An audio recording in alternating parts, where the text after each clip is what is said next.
CM Siddaramaiah ಸಭೆ ಮೇಲೆ ಸಭೆ ಮಾಡ್ತಿದ್ದಾರೆ. ಬಜೆಟ್ ಮಂಡಿಸೋದಕ್ಕೂ ಸಜ್ಜಾಗಿದ್ದಾರೆ. ಈ ಮಧ್ಯೆ ಡಿಸಿಎಂ ಡಿಕೆ ಶಿವಕುಮಾರ್ ಬಣ ಕುರ್ಚಿ ಬದಲಾವಣೆಯ ಪ್ರಸ್ತಾಪ ಮಾಡಿದೆ. ಸಿಎಂ ಬದಲಾಗ್ತಾರಾ ಇಲ್ವಾ ಅದನ್ನು ಹೇಳ್ಬಿಡಿ ಅಂತ ವರಿಷ್ಠರಿಗೆ ನೇರವಾಗಿ ಪ್ರಶ್ನೆ ಇಟ್ಟಿದ್ದಾರೆ.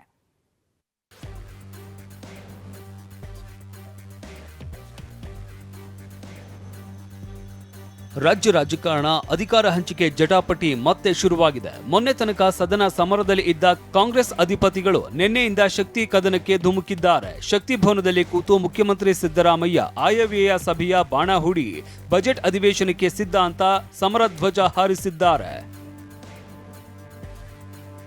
ಸಿಎಂ ಸಿದ್ದರಾಮಯ್ಯ ನಿನ್ನೆ ಬಜೆಟ್ ಪೂರ್ವಭಾವಿ ಸಭೆ ನಡೆಸಿದ್ರು. ಪ್ರವಾಸೋದ್ಯಮ, ತೋಟಗಾರಿಕೆ, ಗಣಿ, ಅರಣ್ಯ, ಕಾರ್ಮಿಕ, ಕನ್ನಡ ಸಂಸ್ಕೃತಿ, ಹಿಂದುಳಿದ ವರ್ಗ ಹೀಗೆ ಸಾಲು ಸಾಲು ಇಲಾಖೆಯ ಸಭೆ ಕರೆದ್ರು.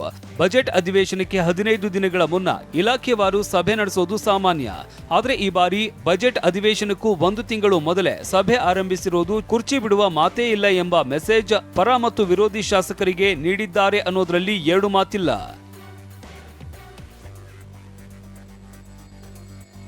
ಇತ್ತ ಡಿಸಿಎಂ ಡಿಕೆ ಶಿವಕುಮಾರ್ ಕೂಡ ಕನಕೋತ್ಸವದ ನೆಪದಲ್ಲಿ ಸಿಎಂ ಬೆಂಬಲಿಗರು ಸೇರಿದಂತೆ ತನ್ನ ಆಪ್ತರನ್ನ ಓಟಕ್ಕೆ ಕರೆದು ದಾಳ ಉರುಳಿಸಿದ್ದಾರೆ ಎನ್ನಲಾಗಿದೆ. ಟಿವಿ9ಗೆ ಸಿಕ್ಕಿರುವ ಮಾಹಿತಿ ಪ್ರಕಾರ ಡಿಸಿಎಂ ಆಪ್ತರು ಈ ಬಾರಿ ಎದುರಾಳಿ ನೆಲಕ್ಕುರುಳಿಸುವ ಪಟ್ಟು ಹಾಕಿಯೇ ಸಿದ್ಧ ಎನ್ನುತ್ತಿದ್ದಾರೆ.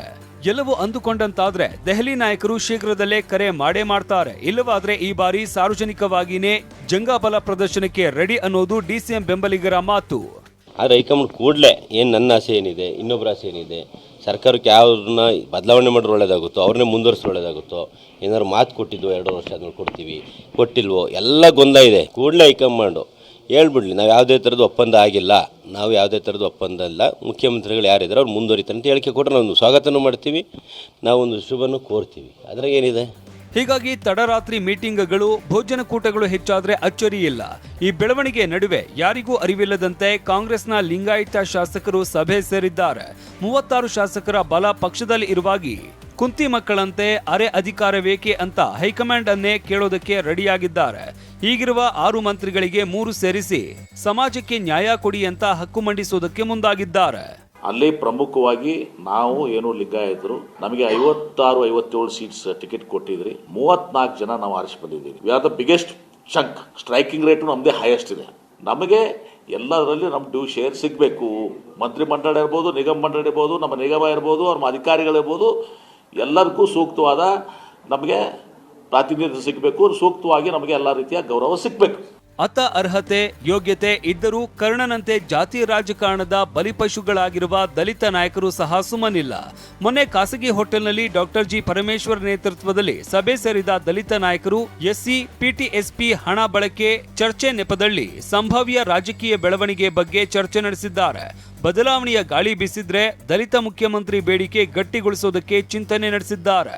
42,000 ಕೋಟಿ ಎಲ್ಲ ಇಲಾಖೆಗೂ ಹಂಚಿ ಹೋಗಿದೆ. ಆ ಇಲಾಖೆಗಳು ಯಾವ್ಯಾವ್ದಕ್ಕೆ ಖರ್ಚು ಮಾಡ್ತಾರೆ ಮತ್ತು ಅದರ ಉಪಯೋಗ ಎಷ್ಟರ ಮಟ್ಟಿಗೆ ಆಗುತ್ತೆ ಇದೆಲ್ಲ ನಮಗೆ ಒಂದು ರೀತಿಯಲ್ಲಿ ಲೆಕ್ಕನೇ ಸಿಕ್ಕೋದಿಲ್ಲ. ಖರ್ಚು ಅವ್ರು ಮಾಡಿರ್ತಾರೆ, ಆದರೆ ಬೆನಿಫಿಷರೀಸ್ಗೆ ಸಮರ್ಪಕವಾಗಿ ತಲುಪಿಲ್ಲ ಅನ್ನೋದು ಒಂದು ಕೂಗಿದೆ. ಇನ್ನು ನಾಯಕತ್ವ ಬದಲಾವಣೆ ಬಗ್ಗೆ ಪ್ರತಿಕ್ರಿಯಿಸಿರುವ ಸಚಿವ ಸತೀಶ್ ಜಾರಕಿಹೊಳಿ ಏನೇ ಇದ್ದರೂ ಹೈಕಮಾಂಡ್ ಬೇಗ ಗೊಂದಲ ಬಗೆಹರಿಸಬೇಕು ಅಂತಿದ್ದಾರೆ. ಎಲ್ಲರದು ಆಸೆ ಅಭಿಪ್ರಾಯ ಅದೇ ಇದೆ. 140 ಜನದೆಲ್ಲ ಅದೇ ಇದೆ. ಬೇಗ ಕ್ಲೋಸ್ ಆಗಬೇಕು ಅನ್ನೋದು ಆಸೆ ಇದೆ ಎಲ್ಲರದು. 140 ಏನಿಲ್ಲ, ನಾವು ಅದನ್ನೇ ಹೇಳೇವೆ, ನಾವು ಬೇಗ ಇತ್ಯರ್ಥ ಆಗ್ಬೇಕಂತ ಹೇಳಿದ್ವಿ. ಎಲ್ಲರದು ಇದೇ ಅಭಿಪ್ರಾಯ ಇದೆ. ಯಾರಿಗೆ ಮಾಡಬೇಕು ಅದು ಹೈಕಮಾಂಡ್ ನಿರ್ಧಾರ ಮಾಡಬೇಕು. ಪದೇ ಪದೇ ಹೇಳಿದ್ವಿ, ಈಗೂ ಅಷ್ಟೇ ಹೇಳ್ತೀವಿ. ಆದಷ್ಟು ಬೇಗ ಮಾಡಬೇಕಂತ ಬೆಳಿಗ್ಗೆ ಕೂಡ ಹೇಳ್ತೀವಿ, ಈಗ ಅದನ್ನೇ ಹೇಳ್ತೀವಿ ಅಷ್ಟೇ. ನಮ್ಮ ಮನಸ್ಸಲ್ಲೇ ಯಾರಿಲ್ಲ, ಹೈಕಮಾಂಡ್ ಯಾರಿಗೆ ಮಾಡ್ತಾರ ಅವರಿಗೆ ಜೈ ನಮಗೆ ಅಷ್ಟೇ. ಮತ್ತೆ ಇಷ್ಟು ದಿನ ಶಾಂತವಾಗಿದ್ದ ರಾಜ್ಯ ರಾಜಕಾರಣ ಇನ್ಮುಂದೆ ಬಣಕ್ಕೆ ತಿರುಗಲಿದೆ. ಅದು ಕಪ್ಪೋ ಬಿಳುಪೋ ಅಥವಾ ಕೆಂಪೋ ಅನ್ನೋದು ನಾಯಕರ ನಡೆಯನ್ನ ಆಧರಿಸಿದೆ. ಪ್ರಮೋದ್, ಸುನಿಲ್ ಜೊತೆ ಪ್ರಸನ್ನ, ಟಿವಿ9 ಬೆಂಗಳೂರು.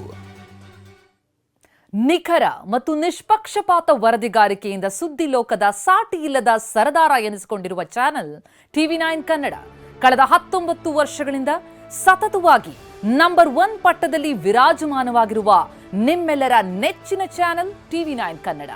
ಈ ನಡುವೆ ಕೆಲವು ಚಾನೆಲ್ಗಳು ನಾವೇ ನಂಬರ್ 1 ಅಂತ ತಮ್ಮ ಬೆನ್ನು ತಾವೇ ತಟ್ತಾ ಇವೆ. ಆದರೆ ಇದ್ಯಾವುದು ನಿಜ ಅಲ್ಲ ಎಂಬುದು ಬಾರ್ಕ್ ವರದಿಯಲ್ಲಿ ಮತ್ತೊಮ್ಮೆ ಸ್ಪಷ್ಟವಾಗಿ ಸಾಬೀತಾಗಿದೆ.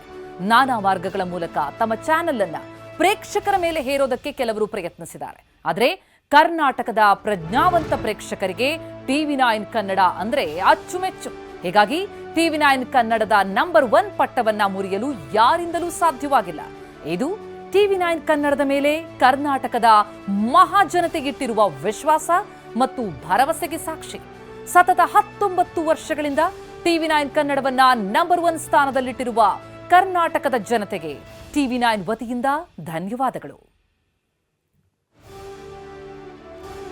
ಇನ್ನು ಡಿಜಿಟಲ್ ಪ್ಲಾಟ್ಫಾರ್ಮ್ನಲ್ಲೂ ಕೂಡ TV9 ನಂಬರ್ 1 ಸ್ಥಾನದಲ್ಲಿದೆ. ಎಲ್ಲ ಡಿಜಿಟಲ್ ಪ್ಲಾಟ್ಫಾರ್ಮ್ಗಳನ್ನು ಹಿಂದಿಕ್ಕಿ TV9 ನಂಬರ್ 1 ಸ್ಥಾನದಲ್ಲಿದೆ.